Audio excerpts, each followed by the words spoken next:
Good morning, guys. 3 times the charm. I have tried this live broadcast.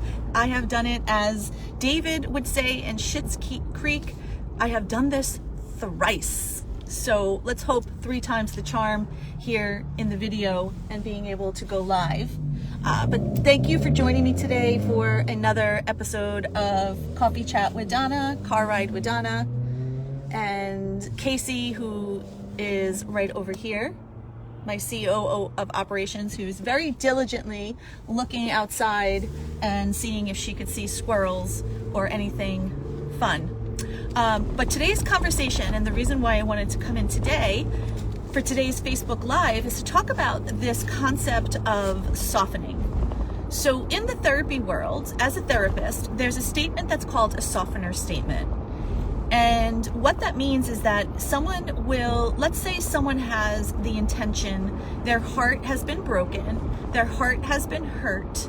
They know deep down inside they don't want to spend the rest of their lives alone, but they have been so damaged by the separation, the divorce, the soul fracture, that their heart is guarded.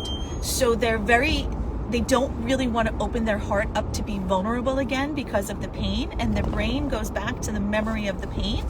And so what someone in that position may say is, I'm fine being alone. It's okay. I really don't need a man anyway. I'm much happier by myself. And all of those statements are true, and that's what I want to sort of give grace to someone who's going through a difficult time. And now this could be for money. We could apply it to money or job, right? Maybe you're going through a difficult financial time and you're saying a softener statement, maybe, I really don't need money anyway.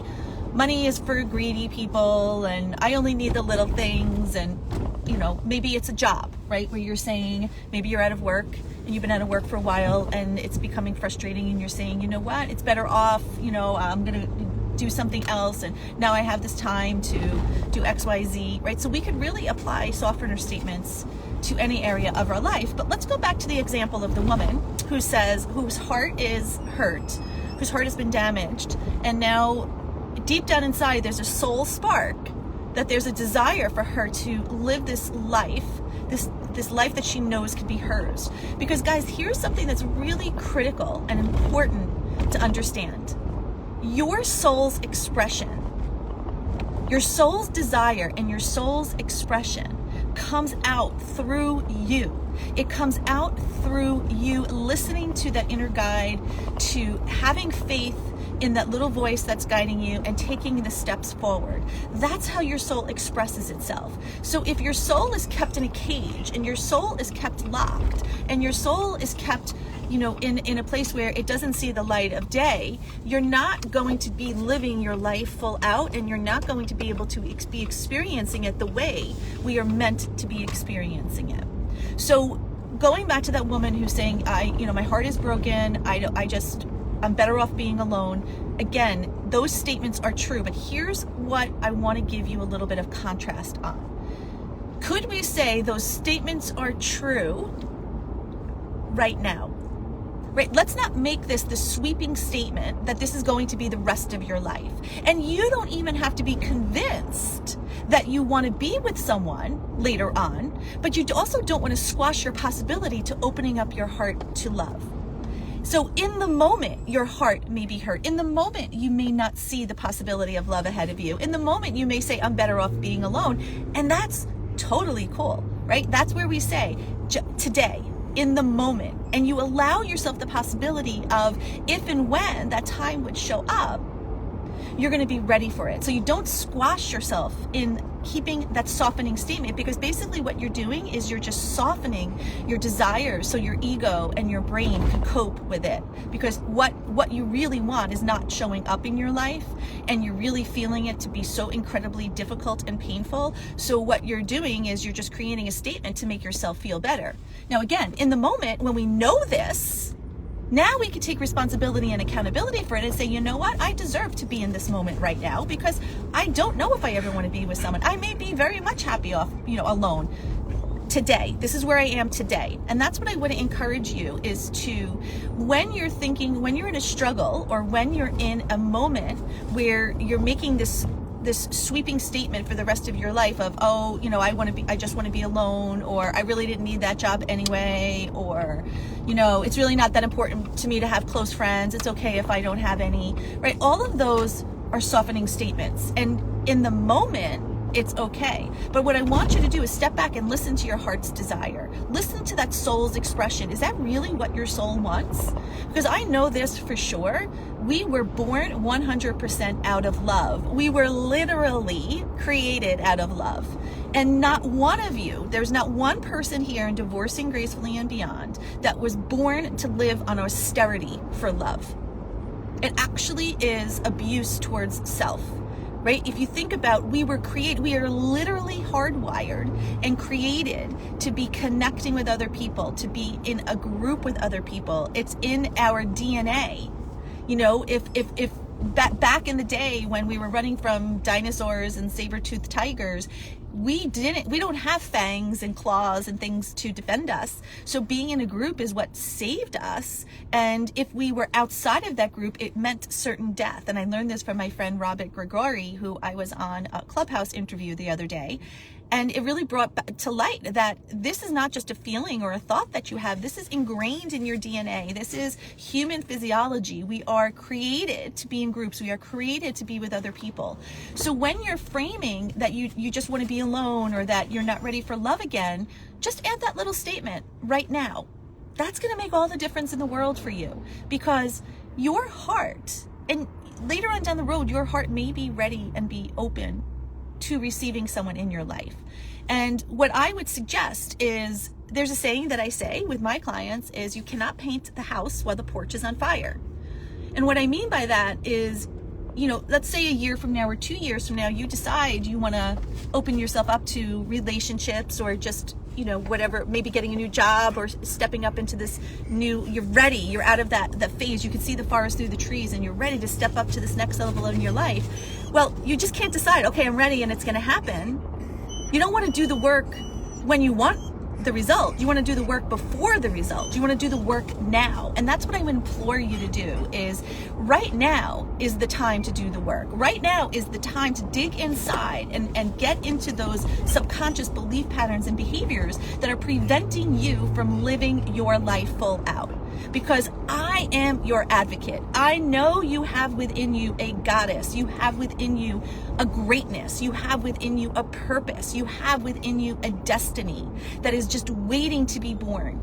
And living small does no one any good. Living small does no one any service.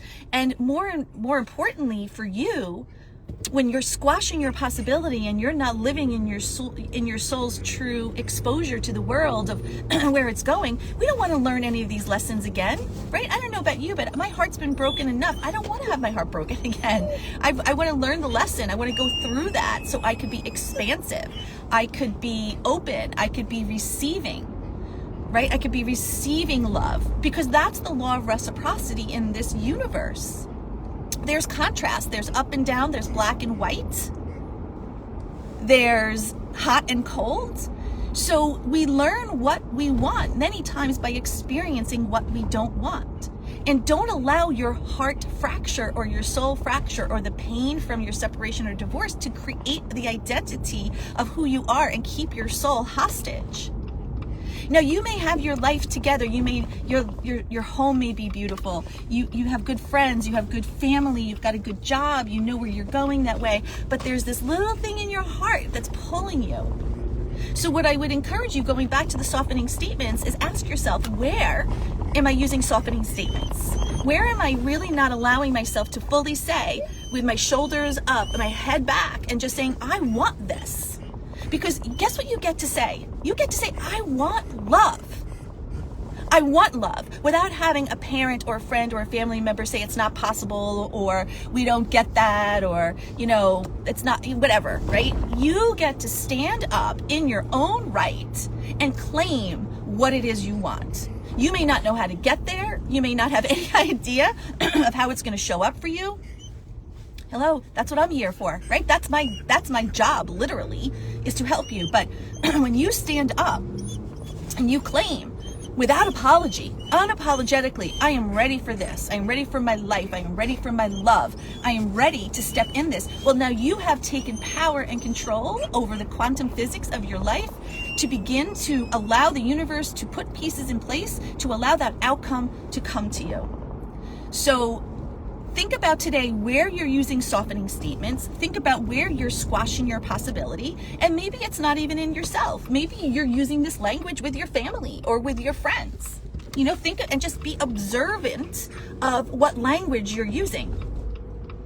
Be observant of the energy you're showing up in. Are you showing up in possibility? Are you showing up in, I don't know if this is possible?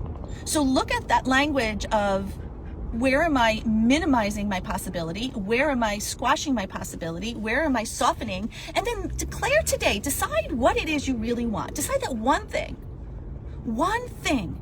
you really want. And to me, it doesn't matter if it's a relationship, if it's money, if it's a job, if it's love, if it's intimacy. Again, that's your personal journey. But take a moment to knock on the door of your soul. Take a moment to open up your heart code and ask yourself, what do I really want? That's one thing. And then declare it as if it's yours. State it as if it's yours. I want love. I want a partner in my life who is going to love me, and I can't wait to love him. I know that he's out there, because what you are seeking is seeking you. This is a really important concept to remember. What you are seeking is seeking you. So today, declare what it is you really want, unapologetically, without anybody telling you you can't have it. So with that said, my friends, sending you off for an amazing day. We are arriving at Starbucks. I'm going to get my classic. This is what I get every single time. I get an Americano and a turkey egg white bacon sandwich. And I'm going to enjoy that breakfast fully. So here's what I would say to you. Start the day, head up, shoulders back, go get that cup of coffee, own that cup of coffee, go out there, make that money, make that life, do what it is you enjoy every single moment of that cup of coffee, and go out there and kick ass. I'll see you guys later. Bye.